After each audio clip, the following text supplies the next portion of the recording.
नमस्कार स्टूडेंट्स। कक्षा 8 की गणित की प्रश्नावली फर्स्ट का दूसरा प्रश्न लेते हैं। संपूर्ण प्रश्नावली में दो ही प्रश्न है स्टूडेंट। पहले प्रश्न की चर्चा हम कर चुके हैं, पिछली वीडियो में सीख चुके हैं। दूसरा प्रश्न लेते हैं।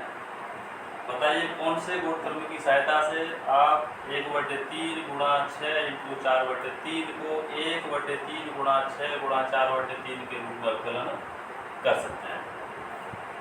विद्यार्थी प्रश्न में लिखा हुआ है परिमेय संख्याओं के कौन से गुणधर्म से हम इन दोनों संख्याओं को समान मान सकते हैं। 1/3 गुणा 6 गुणा 4/3 अंतिम दो संख्या पर कोष्टक है, इनको बराबर मान सकते हैं कौन से गुणधर्म से विद्यार्थी। तो आइए विद्यार्थी इसको हल करके जान लेते हैं दोनों परिमेय संख्या है, दोनों तरफ की संख्या है वह समान है या नहीं है। 1/3 इंटू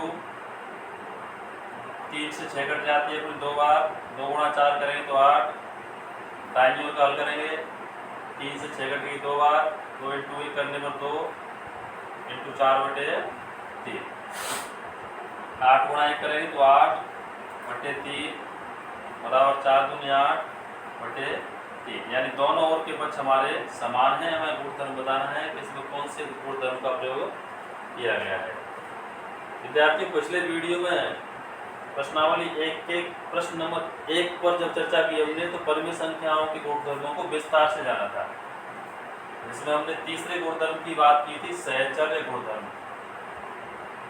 सहचर्य गुणधर्म, यदि 3 परिमेय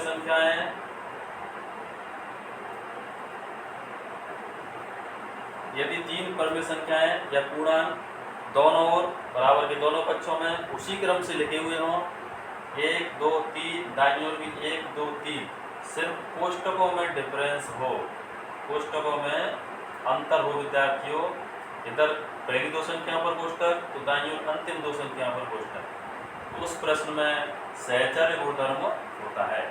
प्रश्न संख्या 2 में दिया गया प्रश्न बिल्कुल इसी तरह से विद्यार्थियों, 1/3 6 4/3, उधर भी 1/3 6 4/3, सेम संख्याएं हैं, सेम क्रम में लिखी हुई है। बाईं ओर अंतिम दो संख्या पर कोष्टक है एवं दाईं ओर पहली दो संख्या पर कोष्टक है। तो इस प्रश्न में परिमेय संख्याओं के सहचर्य गुणधर्म का प्रयोग किया गया है विद्यार्थी। परिमेय संख्याओं का सहचर्य गुणधर्म। धन्यवाद।